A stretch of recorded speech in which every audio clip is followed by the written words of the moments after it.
Thanks very much.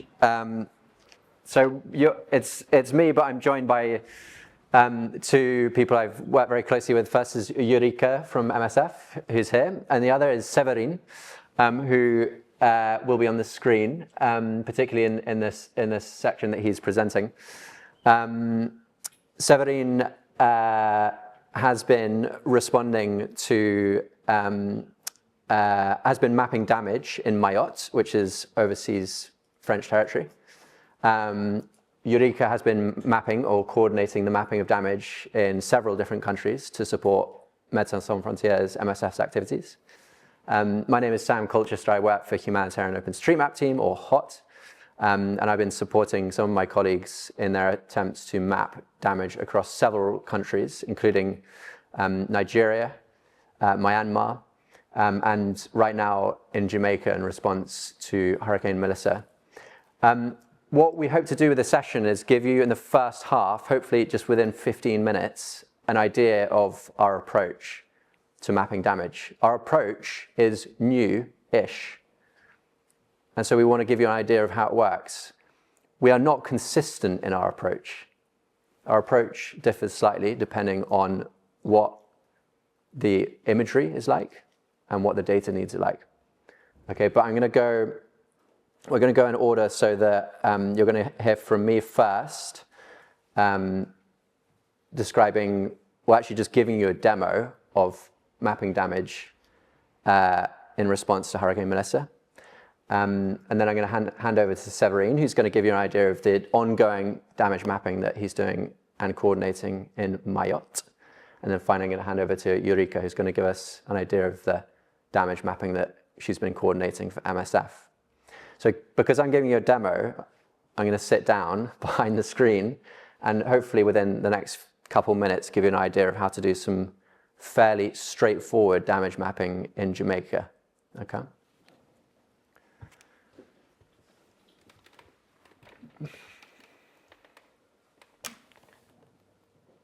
So here I'm on a tool called the HOT Tasking Manager. I'm looking at Jamaica. The area that's being mapped here to the right-hand side, this extent, is defined by some very high-resolution drone imagery which is provided by NOAA after the hurricane passed. So the hurricane passed on the 28th of October this year. A few days later, NOAA coordinated the collection of high-resolution drone imagery in Jamaica. The way the Tasking Manager works is that the mapping activities are split up among different contributors. So here is a small area I can focus on. Here are the instructions for mapping the damage, and I'm not going to run through those right now. Okay.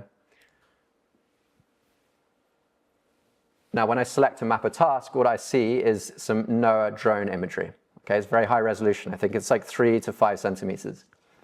This was captured on the 2nd of November, so 5 days after the hurricane passed. Thousands of buildings were damaged in Jamaica because of Hurricane Melissa. When you look at a structure like this, when you look at the drone imagery, you can kind of toggle the polygons here. You can see just immediately that's probably been damaged. Okay, there's lots of roof tiles that seem to have been blown all over the place, and there's trees down all over the place. Okay, but the key here is I need to compare this to the situation before. Maybe this building was under construction. Okay, so what I'm going to do is I'm going to look at Bing or Esri. Both of those are going to be 2-3 years old. So they're going to give me an idea of what the structure looked like before. Okay, that structure didn't look like it was under construction before in the older imagery. Also, in the Bing imagery, that might be even older. It didn't look like it was under construction. Now I'm going to go back to my custom NOAA imagery. This has kind of confirmed to me that this has almost certainly been damaged by Hurricane Melissa. Now, how do I recognize that? Well, I can click on the feature. I can look at the instructions, at the tags that I need to add. I can copy those tags. I can scroll down to the tag section in ID here and go to the text editor and drop those tags in. Okay.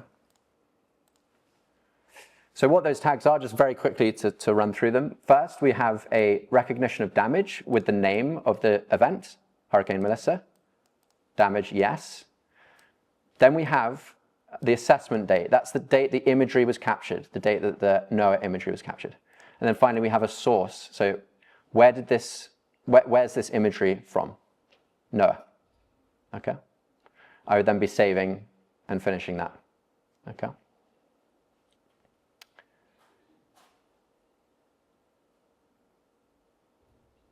Now I'm actually just going to hand over to Severin, who's going to talk through his damage mapping approach that he's coordinating in Mayotte. So again, French overseas territory. And this is in response to a cyclone, which was many months ago, but the damage mapping is still ongoing. Great. Thanks, Severin. Hello, everybody. I hope you can hear me well. Mayotte was hit by Cyclone Chido in mid-December last year. So for you to know, Mayotte is between Madagascar and Africa, basically. It's not supposedly, generally doesn't has, it's not affected by cyclones, but this one just avoided Madagascar and hit Mayotte badly. It was the worst one in 50 years. And very quickly, actually, we knew that IGN and CNES would be able to provide imagery. It took a few days to be sure that it was regarding the license OSM compatible, but it was. So it was possible to map the damage. There was at that time only a few, I would say, attempt to do that, especially with one back in 2011, I guess, when with the Philippine Heian, but it was quite limited. And there was also another methodology that was implemented in OpenStreetMap that was created by 3 researchers from the Harvard Institute. So I took a couple of days to assess that, and I eventually went to this I would say this legend that we could easily with the imagery we had map the 4 damage classes that was actually defined by the bar methodology, and also the roof materials, not the structure themselves, if they're light, medium, or heavy. But I think I thought it was really easier and to map the roof material. Okay. And we did that on this part is one of the most populated area in Mayotte, and I created a preset for JOSM.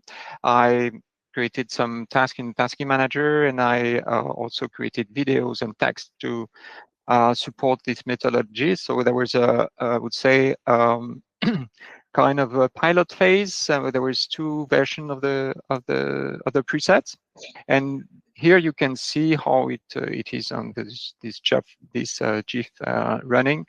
You select a building and you select the class, the damage class, then the roof material, and that's it. And at the end, you can easily select all of them to put the meter data. And there was also data provided by Copernicus. Copernicus, this is, you know, or not, a European project, and they have this Copernicus Emergency Management Service that produces rapid mapping with a pool of companies that will do this mapping in less than 24 hours, and they map these areas. That's actually not all the affected areas, because it's mostly the northern part of Mayotte had been hit. They choose the most populated areas. Okay, and this data is available as shapefile. So I downloaded it and I compared to OpenStreetMap, and then I can see that 95+% were actually intersecting the building, the OSM building, so it was easy to cross them and to assess the differences between this methodology we were doing and this rapid mapping. And actually, that's the result of their mapping, and this is the one OpenStreetMap. OpenStreetMap results are more green, I would say, and I made this comparison between the classes. There are 3 classes for Copernicus and 4 for the bar methodology, and that's more or less they do not map green things, and so we can compare them. And there's sometimes kind of differences. So yes, we have two the methodologies. The one we did, I think we are taking more time to make the assessment, and that's it. So I also mapped what you can see in white are the cloudy areas that unfortunately we cannot assess. And of course, I show the result to people that work on the field, like emergency architects, people working in the local authorities for the the recuperation of this area. And at the end, this produced through various, let's say, project and task manager, city by city, town by town. This is the result of that for each commune of the 17 communes dividing Mayotte. And this actually you can retrieve the data. That's a data set that you can download here, for example, and it's a mix between OSM and Copernicus. It's updated every minute. That's it. You can download it as a geo package or a JSON file. And the importance of that exercise for me was to establish a methodology that fit with this context, and also to raise the, some advocacy for this to be repeated. And we definitely need to have access to these post-disaster imageries. That is not really easy to get. Even there's some existing ones related to disaster. But unfortunately, the OpenStreetMap community doesn't have access to it yet. That's it. Fantastic, Severine. Thanks very much.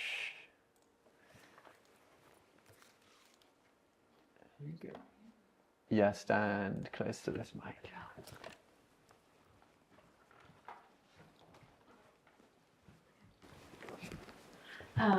And I will present you again a completely different context as those 2 other examples. I'm wanting to present you the context of the Middle East in Syria. So I'm working for Médecins Sans Frontières, we call it MSF in short, Doctors Without Borders, so a medical humanitarian organization working in 70 plus countries over the world. And basically what happened in Syria, if you remember maybe in 2024, there was a regime change again. Assad was finally gone, and there was basically peace that was established. So since then, we also were able to access again with our teams Damascus. So we were able to work back again in Damascus because the security improved a lot there. And so we identified basically with our teams then on the ground where the help needs were the biggest, and that the neighborhood that was selected there to work in basically was Daraya. Daraya was a neighborhood so where we are working to deliver medical aid, working in clinics, trying to set up mobile clinics, etc. And the one thing that the teams wanted to understand to help all their activities was in general just help us improving the base map, but also help us understanding the damage of the buildings, because we want to understand where people are actually living, where people are actually returning to, and how that relates then to their health basically. So that was a challenge here. How can we understand damage related to population basically? So where are people living? So the 2 examples that you have seen were more about the natural disaster. So this is conflict. So also the type of damage is different. So where in a cyclone, the roofs are taken away. Here we are speaking of shootings. So you see the holes in the buildings for shootings. The roofs are still there, but the damage is mostly below it's broken down here. You see the holes of the shootings, etc. So you see that the windows are gone, etc. What we also see on these photos is that there is damage, but people are still living there. You see clearly the signs of life. You see the laundry, you see the satellite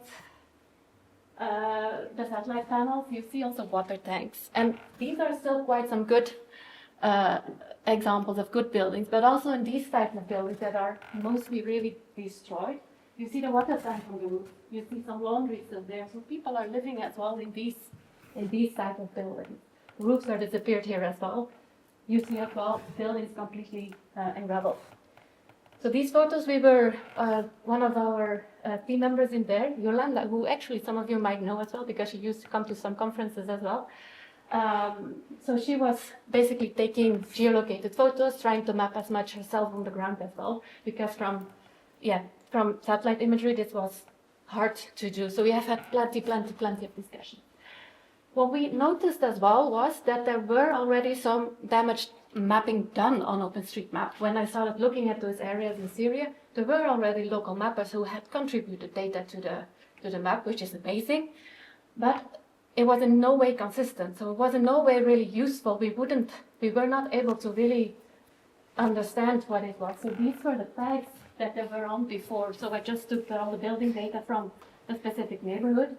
So we had building is ruined, building status partially damaged, still damaged, yes, damaged structure, yes, damaged, yes, destroyed, demolished, yes, demolished building, yes, destroyed, yes, ruined building, yes, and I might have missed tags. So this is, it's just a mess, right? It's just a mess. People are mapping what they see on the ground, which is super great, but there is no way consistency. So then as well, Severin was doing his work with the cyclone at that same time in Mayotte. So I tried to explore what he was all doing, and I tried to adapt it to this situation. And so I started from the same ideas that he had, and this is basically what we ended up with. So we kind of reshaped the tags that were on there, and we transformed that into these tagging. It's a bit the same system as both of them were suggesting. So for minimal damage, we kept the building tag, but we added a tag for damage. For significant damage, we added a tag, we kept the building tag, but we did the significant damage. Then for critical damage, when it was like the roof destroyed or really missing walls, like where people are not really living anymore in it, we really put destroyed building, yes, with the prefix. And then completely gone, when there was even no rubble basically, was building gas. And then we also had in addition the two source tags as such added. But as well, you see it's not straightforward as well, because I was already saying that destroyed building gas, when the roof is completely destroyed, yes, but people are still actually living in those buildings. So it's still a building where people are living. It should not be tagged as destroyed, right? So that's a bit the discussion, I think, with all these different situations, like, what are we doing with it? So we would be glad, Sam, I don't know, we would be glad to have your input, your questions, where do we go from here? Do people have experience with this as well? What are your inputs? Sam, I give the word back to you. Yeah, great. So we've got 5 minutes, 5-6 minutes. So I'd love to open the questions up. Well, if you ask a question, I'll remember to repeat it so we can all hear it. I'm just rotating the screen so Severin can see you all.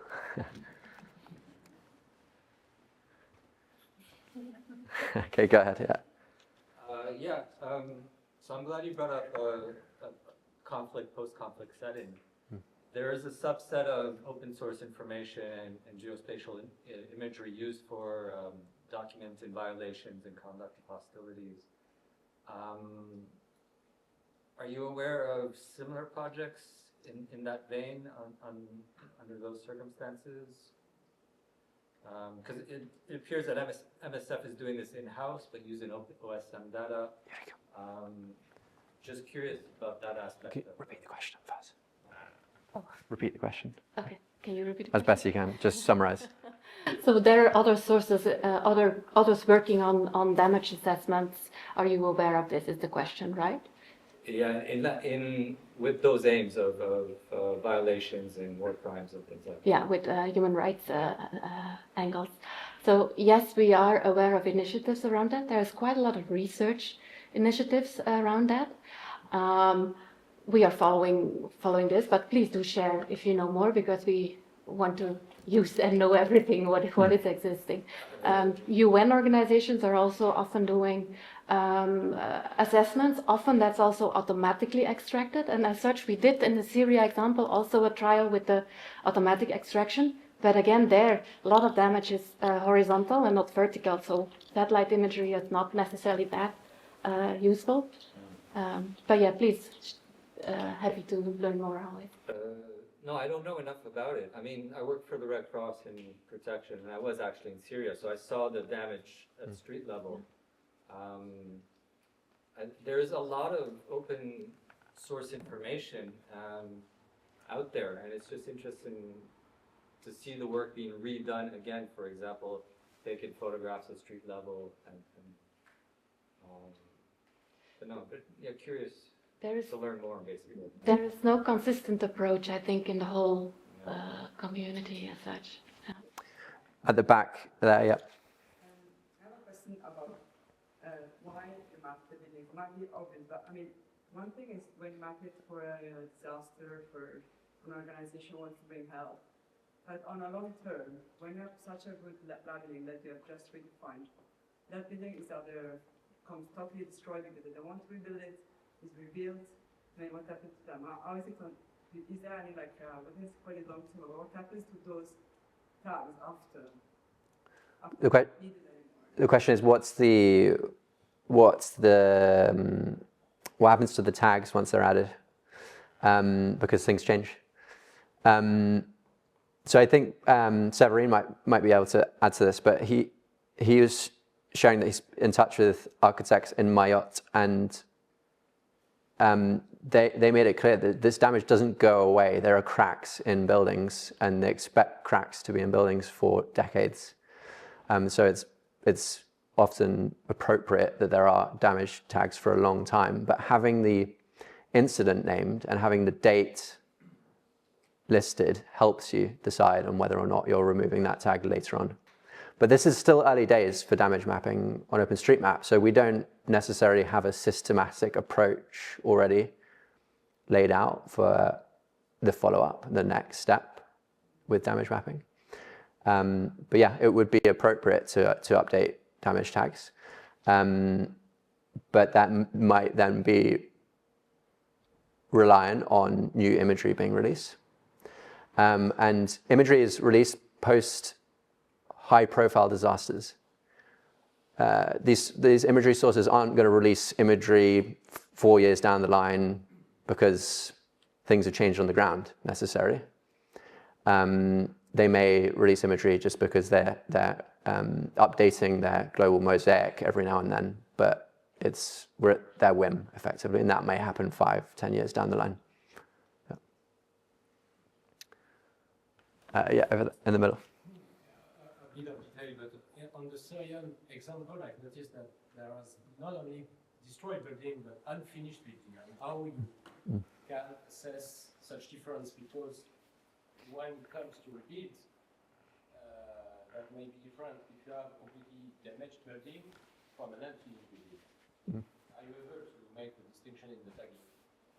So the question, probably best for Eureka to take this. So in the Syrian example, there was damage to buildings that were incomplete. So how do you deal with that when it comes to tagging?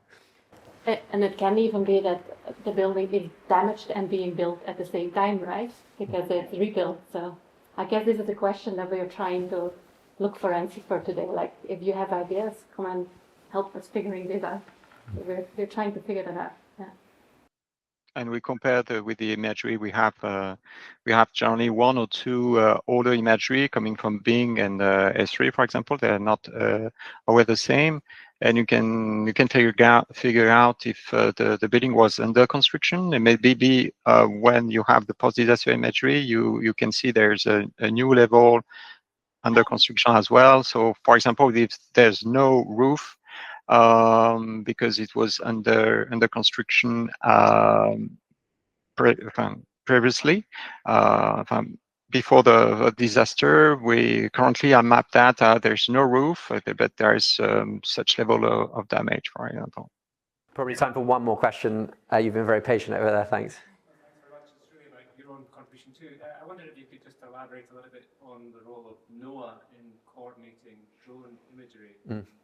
Only in that under the current US administration, it seems slightly curious that a US federal organization is actually getting involved. It doesn't seem to be America first at this point in time. Yeah. So the question was, it's great that NOAA got involved and was collecting drone imagery. That's surprising given the current funding situations for organizations like NOAA in the United States. Yeah, I actually don't know enough about why, how NOAA prioritized it or how they managed to pull together resources to do that. But I do know that if these types of disasters happen closer to the shores of the United States, you're so much more likely to get this kind of, you'll get this imagery. Are they funding the acquisition or are they coordinating? I don't know actually. Yeah, I don't know. Yeah. They must have some sort of interest, I guess. Yeah. I think we should use the next 2 minutes to hand over now to pull from British Red Cross. So I'm just going to get it set up. Severine, thank you so much for joining remotely. Thanks, Eureka. Thanks all. Thank you.